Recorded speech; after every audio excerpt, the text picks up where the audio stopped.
안녕하세요. 똑똑한 서학개미 투자자 여러분. 우리가 매일같이 온라인으로 물건을 주문할 때 그 편리함 뒤에서 보이지 않게 움직이는 거대한 산업이 있죠. 오늘은 바로 그 산업의 심장에서 아주 빠르게 성장하고 있는 숨은 강자, 암로지홀딩콥, 티커명 BTUMC에 대해 깊이 파헤쳐 보겠습니다. 자, 이렇게 한번 시작해보죠. 우리가 스마트폰으로 구매하기 버튼을 딱 누르는 그 1초의 순간, 사실 그 뒤에서는 어마어마하게 복잡한 물류의 대서사시가 시작됩니다. 오늘 우리는 바로 그 과정의 한가운데 그 복잡한 시스템을 돌리는 엔진 역할을 하는 한 회사를 집중적으로 들여다볼 겁니다. 네, 그럼 본격적으로 암러지라는 회사의 베일을 벗겨보겠습니다. 도대체 어떤 회사길래 이커머스의 심장이라고까지 하는 걸까요? 티커 심볼은 BTOC. 꼭 기억해 두세요. 아물로지는요, 2022년에 설립된, 그러니까 정말 얼마 안 된 신생기업입니다. 그런데 벌써부터 공급망 업계에서 무서운 속도로 성장하고 있죠. 이 회사의 정체성은 바로 제3자 물류, 영어로는 3PL이라고 하는데요. 쉽게 말해서 온라인으로 물건을 파는 회사들의 복잡한 물류 업무를 처음부터 끝까지 대신 처리해주는 전문 해결사라고 생각하시면 됩니다. 특히 폭발적으로 성장하는 이커머스 시장에 딱 특화된 서비스를 제공하고 있죠. 자, 보세요. 이들이 제공하는 서비스를 보면 아하 싶으실 겁니다. 창고에 물건 쌓아두는 것부터 주문 들어오면 포장하고 복잡한 세관 통과시키고 비행기나 배, 트럭에 실어서 보내는 것까지 이 모든 걸 다 해줍니다. 온라인 판매자 입장에서는 골치 아픈 물류는 암로지구에 그냥 맡겨버리고 오로지 어떻게 하면 물건을 더 잘 팔까에만 집중할 수 있게 되는 거죠. 이게 바로 암로지가 제공하는 핵심 가치, 원스톱 솔루션입니다. 아니, 그런데 말이죠. 물류 시장에는 페덱스나 DHL 같은 어마어마한 공룡 기업들이 버티고 있잖아요. 암로지 같은 신생 기업이 도대체 어떻게 이 거인들 틈에서 살아남고 또 성장할 수 있는 걸까요?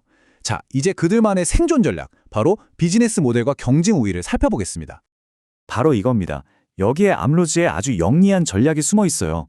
거대 물류 기업들은 주로 삼성이나 애플 같은 대기업 고객들을 상대하죠. 서비스도 딱 정해진 틀에 맞춰져 있고요. 암로지는 바로 그 거인들이 신경 쓰지 않는 틈새 시장, 즉 작지만 빠르게 성장하는 중소 이커머스 업체들을 집중 공략하는 겁니다. 이 업체들은 대기업처럼 물량이 많지는 않지만 대신 아주 유연하고 맞춤화된 서비스가 필요하거든요. 암로지는 바로 그 가려운 곳을 긁어주는 거죠.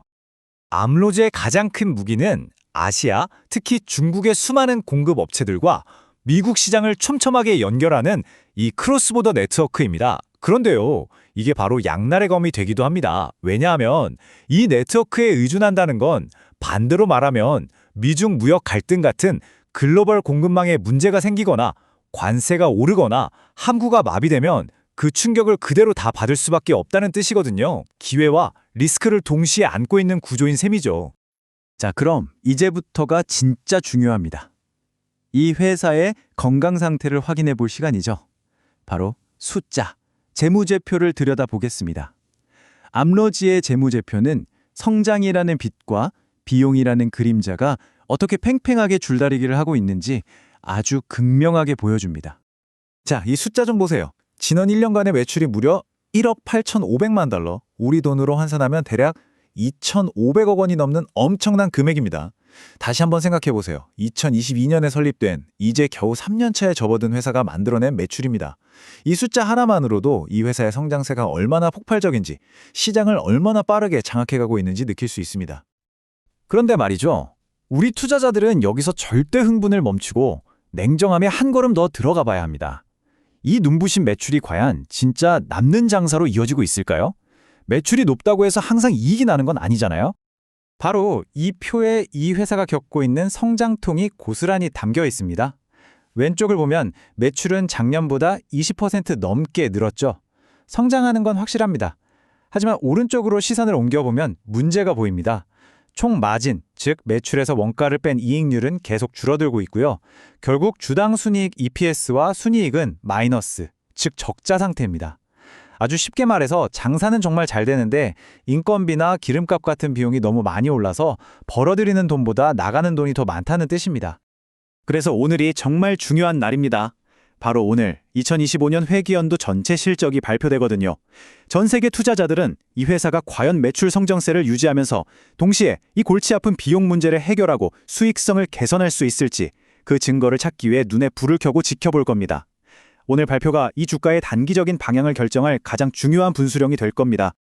이런 재무적인 상황 속에서 암러지가 그냥 가만히 손 놓고 있었던 게 아닙니다.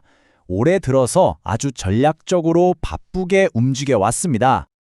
올해의 행보를 시간순으로 보면 하나의 큰 그림이 그려집니다. 3월에는 자금, 즉 실탄을 확보해서 유동성 우려를 잠재웠고요. 5월에는 아주 중요한 이벤트가 있었죠. 바로 러셀 마이크로캡 지수에 편입된 겁니다. 이건 단순히 회사가 유명해지는 걸 넘어서 이 지수를 따라 투자하는 거대한 기관 투자자들의 자금이 자동으로 유입될 수 있는 길이 열렸다는 뜻입니다. 그리고 실적 발표 직전인 9월 초에는 새로운 사회이사를 영입하면서 경영 투명성과 신뢰도를 높였죠. 마치 오늘 있을 중요한 결전의 날을 위해 차근차근 무대를 준비해온 것처럼 보입니다.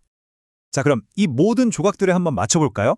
지금까지 우리가 살펴본 정보들을 종합해서 아물로지의 미래, 즉 투자자 입장에서의 기회와 리스크는 무엇인지 명확하게 정리해보겠습니다. 아주 명확합니다. 한편으로는 이커머스 시장이라는 거대한 파도에 올라타기에 더할 나위 없이 좋은 포지션을 잡고 있습니다. 기관 투자자들의 관심도 이제 막 시작됐고요. 하지만 다른 한편으로는 인플레이션으로 인한 비용 압박과 언제 터질지 모르는 지정학적 리스크라는 아주 거센 역풍을 맞서 싸워야 하는 상황입니다. 그럼에도 불구하고 시장 분석가들의 장기적인 전망은 여전히 긍정적인 편입니다. 이 회사가 가진 강력한 아시아 네트워크와 AI 기술을 잘만 활용해서 비용을 효율적으로 관리한다면 2026년까지는 매출 2억 달러의 벽을 넘어설 충분한 잠재력이 있다고 보고 있는 거죠. 결국 이 모든 이야기는 BTOC라는 주식을 바라보는 우리에게 이 하나의 질문을 던집니다. 과연 암로기로는 지금의 혹독한 성장통을 이겨내고 시장의 기대에 부응하는 위대한 유망주가 될 것인가? 아니면 계속되는 비용 압박의 무게를 견디지 못하고 무너져 내릴 위험한 베팅이 될 것인가? 이 딜레마를 어떻게 판단하느냐가 바로 이 주식 투자의 핵심이라고 할 수 있겠습니다. 오늘 분석이 여러분의 투자 판단에 조금이나마 도움이 되셨기를 바랍니다. 내용이 유익하셨다면 저희 채널의 성장에 큰 힘이 되는 구독과 좋아요 부탁드립니다.